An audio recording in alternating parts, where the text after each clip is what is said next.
Donald Trump തിരിച്ചു വന്നാൽ പിന്നെ വിവാദങ്ങൾക്ക് ഒരു കുറവും ഉണ്ടാകില്ല എന്ന് നമുക്കറിയാമായിരുന്നു. പക്ഷേ ഇത്തവണ ട്രംപ് ഉന്നം വെച്ചിരിക്കുന്നത് നമ്മുടെ പ്രധാനമന്ത്രി നരേന്ദ്രമോദിയാണ്. അന്താരാഷ്ട്ര രാഷ്ട്രീയത്തിൽ ഇപ്പോൾ വമ്പൻ ചർച്ചയായിക്കൊണ്ടിരിക്കുന്ന ഒരു വിഷയത്തെക്കുറിച്ചാണ് ഇനി നമ്മൾ സംസാരിക്കാൻ പോകുന്നത്. അമേരിക്കൻ പ്രസിഡന്റ് ഡൊണാൾഡ് ട്രംപും നമ്മുടെ പ്രധാനമന്ത്രി നരേന്ദ്രമോദിയും തമ്മിലുള്ള ആ പ്രത്യേക സൗഹൃദം നമുക്ക് എല്ലാവർക്കും അറിയാവുന്നതാണ്. പക്ഷേ ഈ സൗഹൃദത്തിനിടയിൽ ട്രംപ് നടത്തിയ ചില പരാമർശങ്ങൾ ഇപ്പോൾ വലിയൊരു നയതന്ത്ര വിവാദമായി മാറിയിരിക്കുകയാണ്. മോദിയുടെ രാഷ്ട്രീയ കരിയർ നശിപ്പിക്കാൻ ഞാൻ ആഗ്രഹിക്കുന്നില്ല എന്ന് ട്രംപ് പരസ്യമായി പറഞ്ഞാൽ അതിന്റെ അർത്ഥം എന്താണ്? ഇന്ത്യ ഇതിനോട് എങ്ങനെയാണ് പ്രതികരിച്ചത്? ഇനി ഇത് മാത്രമല്ല, കഴിഞ്ഞ നവംബറിൽ ഡൽഹി റെഡ് ഫോർട്ടിന് സമീപമുണ്ടായ ഭീകരമായ കാർ ബോംബ് സ്ഫോടനത്തിന് പിന്നിൽ പാകിസ്ഥാൻ കേന്ദ്രമായ ജെയ്ഷെ മുഹമ്മദ് ആണെന്ന് ഐക്യരാഷ്ട്രസഭ ഇപ്പോൾ ഔദ്യോഗികമായി സ്ഥിരീകരിച്ചിരിക്കുകയാണ്. സങ്കീർണമായ പല നയതന്ത്ര നീക്കങ്ങളും നടക്കുന്നുണ്ട്. ഇന്ത്യയും അമേരിക്കയും തമ്മിലുള്ള ബന്ധം, പുതിയ വ്യാപാര കരാറുകൾ, പിന്നെ പശ്ചിമേഷ്യയിലെ സമാധാന ശ്രമങ്ങൾ എന്നിങ്ങനെ പല തലങ്ങളിലുള്ള കാര്യങ്ങൾ ഇതിന് പിന്നിലുണ്ട്. പരിശോധിക്കാം ഓരോന്നും. മോദി ട്രംപ് വിഷയം അല്ലെങ്കിൽ ഈ സംഭവം തുടങ്ങുന്നത് വൈറ്റ് ഹൌസിലെ ഒരു വാർത്താ സമ്മേളനത്തിൽ നിന്നാണ്. ട്രംപ് മോദിയെക്കുറിച്ച് സംസാരിക്കുമ്പോൾ പറഞ്ഞത് ഇങ്ങനെയാണ്: മോദി ഒരു ഗ്രേറ്റ് മനുഷ്യനാണ്, അദ്ദേഹം എന്നെ ഒരുപാട് സ്നേഹിക്കുന്നുണ്ട്, ഇവിടെ വരെ കുഴപ്പമില്ല. പക്ഷേ തൊട്ടു പിന്നാലെ അദ്ദേഹം പറഞ്ഞ ഒരു വാചകമാണ് ഇന്ത്യയെ ചൊടിപ്പിച്ചത്. ആ സ്നേഹത്തെ മറ്റൊരർത്ഥത്തിൽ കാണരുതെന്നും മോദിയുടെ രാഷ്ട്രീയ ജീവിതം അഥവാ പൊളിറ്റിക്കൽ കരിയർ നശിപ്പിക്കാൻ താൻ ആഗ്രഹിക്കുന്നില്ല എന്നുമാണ് ട്രംപ് കൂട്ടിച്ചേർത്തത്.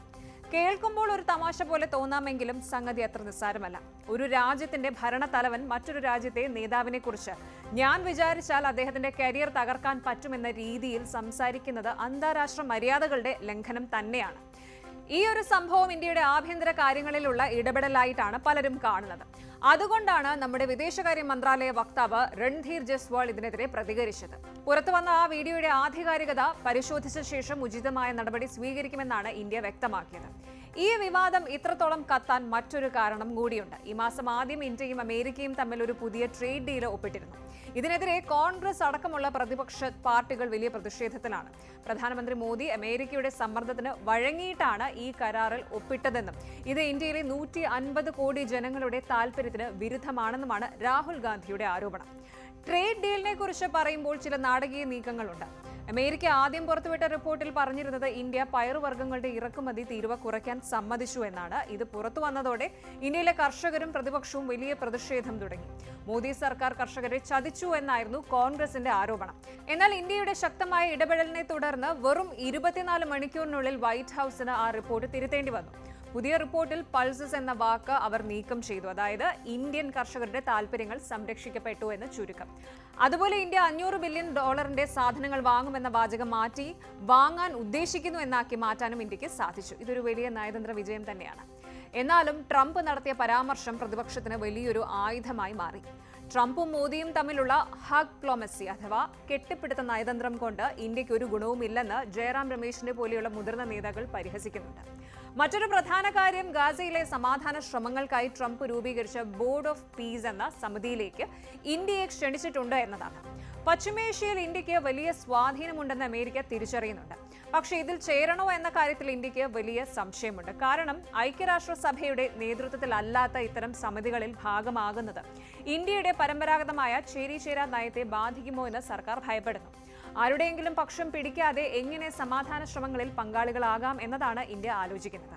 വിദേശകാര്യ മന്ത്രാലയത്തിന് ഒരു നയതന്ത്ര വിജയം കൂടി ഈയിടെ ലഭിച്ചിരുന്നു.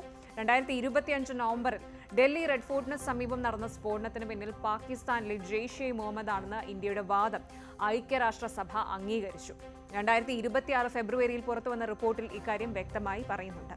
ഭീകരവാദത്തിനെതിരായ പോരാട്ടത്തിൽ ഇന്ത്യ നൽകിയ തെളിവുകൾ ലോകം ഗൗരവമായി എടുക്കുന്നു എന്നതിന്റെ തെളിവാണിത്.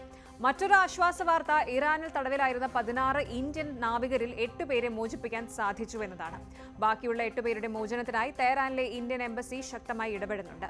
ഇറാനുമായുള്ള നമ്മുടെ ചരിത്രപരമായ സൗഹൃദം ഇവിടെ വലിയ സഹായമാകുന്നുണ്ട്. ചുരുക്കത്തിൽ പറഞ്ഞാൽ മോദി ട്രംപ് സൗഹൃദത്തെക്കുറിച്ചുള്ള ഈ വിവാദങ്ങൾ വെറും ഒരു വാക്പോരാട്ടമല്ല. മാറിക്കൊണ്ടിരിക്കുന്ന ഈ ലോകക്രമത്തിൽ ഇന്ത്യ എവിടെ നിൽക്കുന്നുവെന്ന് അളക്കാനുള്ള ഒരു വേദിയാണിത്. ട്രംപിനെ പോലെയുള്ള ഒരു പ്രവചനാതീതനായ നേതാവിനെ കൈകാര്യം ചെയ്യുക എന്നത് ഇന്ത്യയുടെ വിദേശകാര്യ വിഭാഗത്തിന് വലിയൊരു വെല്ലുവിളി തന്നെയാണ്. രാജ്യത്തിന്റെ പരമാധികാരവും സാമ്പത്തിക താൽപര്യങ്ങളും സംരക്ഷിച്ചുകൊണ്ട് എങ്ങനെ മുന്നോട്ട് പോകാമെന്നാണ് ഇന്ത്യ ഇപ്പോൾ നോക്കുന്നത്. കൂടുതൽ വാർത്തകൾക്ക് news 18 Keralam YouTube channel subscribe ചെയ്യുക.